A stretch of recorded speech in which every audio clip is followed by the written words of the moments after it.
Hello बच्चों, आज हम सब आपके हिंदी पाठ्य पुस्तक गुंजन का पाठ 16 पढ़ेंगे, जिसका नाम है माइकल फैराडे, जो कि एक बहुत ही महान वैज्ञानिक थे। सड़क पर तेजी से भागती हुई गाड़ियाँ तुम प्रतिदिन देखते हो। बस और ट्रैम में चढ़ने का आनंद भी शायद तुमने बहुत बार लिया होगा। बिजली के पंखे और इस तरह के कई उपयोगी साधनों से तुम परिचित ही हो। कारखानों में तरह तरह की मशीनें भी तुमने देखी होंगी। क्या तुमने सोचा है कि ये सब मशीनें किस प्रकार चलती हैं? ये मशीनें बिजली के चुंबक से चलती हैं। बिजली के चुंबक की खोज माइकल फैराडे नामक एक वैज्ञानिक ने की थी।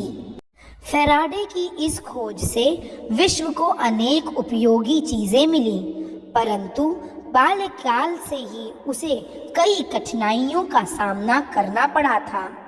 माइकल का जन्म एक गरीब लोहार के घर हुआ था। माइकल 6 साल की आयु से पाठशाला जाने लगा था, पर उसके पास किताबें नहीं थीं, इसलिए उसे बहुत परेशानी होती थी। लेकिन वह घबराया नहीं, मन लगाकर पढ़ता रहा और साथ ही अपने पिता के काम में हाथ बटाता रहा। इस प्रकार 7 साल बीत गए। अब माइकल 13 वर्ष का हो गया था, परंतु गरीबी के कारण उसके पिता ने उसका स्कूल जाना बंद करवा दिया। बेचारा माइकल मन मार कर रह गया। पिता की आज्ञा के अनुसार उसने घरों में अखबार बांटना आरंभ किया।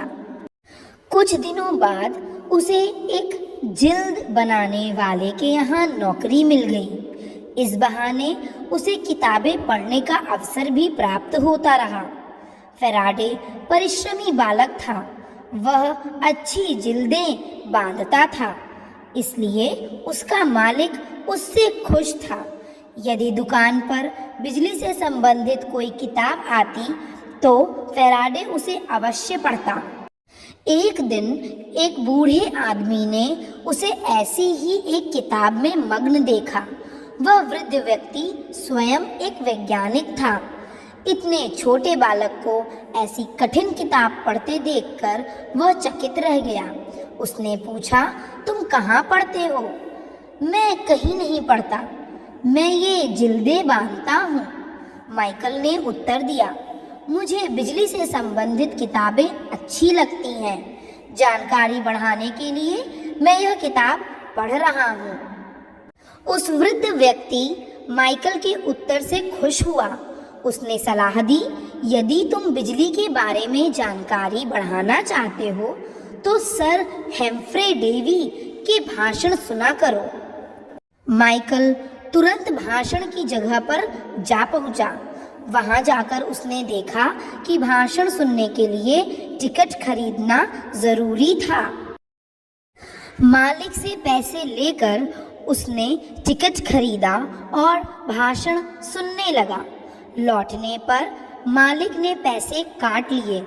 शाम को कम पैसे लेकर घर पहुंचने पर पिताजी क्रोधित हुए और बोले, इस प्रकार पैसे बर्बाद मत किया करो। अगले दिन माइकल को दुखी देख उसके मालिक को उस पर दया आ गई। उन्होंने कहा, तुम्हारे टिकट के पैसे मैं दे दिया करूँगा, तुम्हारी मजदूरी से नहीं काटूंगा। माइकल की कामना पूरी हुई। वह डेवी साहब के भाषण सुनता, उनको लिखता और उन पर चित्र बनाता। कुछ दिन पश्चात वह उनसे मिला। सर हेम्फ्रे डेवी को वह होनहार बालक बहुत पसंद आया। उन्होंने माइकल को अपना शिष्य बना लिया। माइकल उनके साथ रहने लगा और उनसे शिक्षा प्राप्त करने लगा। इस प्रकार अनेक मुश्किलों का सामना करके वह एक महान वैज्ञानिक बन पाया।